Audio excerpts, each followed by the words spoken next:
श्री महालक्ष्मी नमः. प्रेक्षक मित्रांनो, लक्ष्मीचा वास आणि कथा. एकदा राजा बळी वेळ घालवण्यासाठी गाढवाच्या रूपात एका एकांत ठिकाणी लपले होते.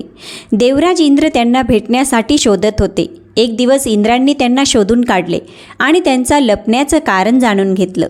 त्यांनी त्यांना काळाचं महत्त्व समजावून दिलं आणि तत्त्वज्ञान शिकवले. त्यावेळी राजा बलीच्या शरीरातून एक दिव्य स्त्रीची आत्मा बाहेर आली.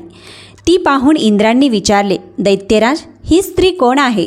देवी मानशी की आसुरी शक्ती? राजा बली म्हणाले, देवराज, ही देवी तीनही शक्तींमध्ये नाही.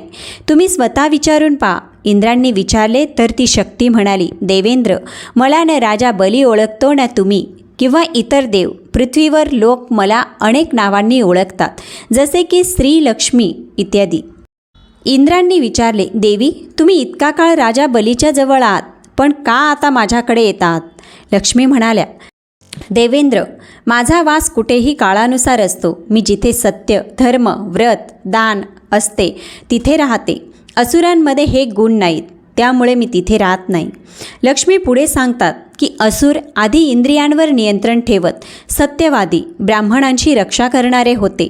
पण आता त्यांचा अहंकार, मोह, लोभ, क्रोध, आलस्य वाढले आहे. ते तपश्चर्या, यज्ञ, दान करत नाहीत.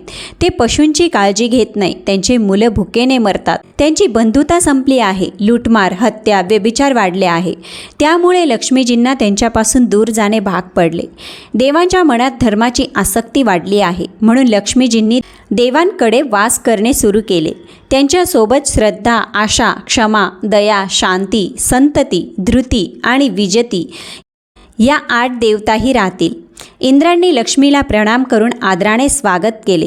इंद्रदेवांनी लक्ष्मीला प्रणाम करून आदराने स्वर्गात नेले. या कथेचा सारांश आहे. ही कथा लक्ष्मीजीच्या निवासस्थानाबद्दल आहे. लक्ष्मीजी सत्य, धर्म, व्रत, दान यांवर आधारित समाजात वास करतात. जेथे अहंकार, भ्रष्टाचार आणि अधर्म वाढतो तिथे त्यांचा वास कमी होतो. म्हणून लक्ष्मी देवांच्याकडे वास करतात आणि त्यांच्यासोबत अनेक शुभ देवता राहतात.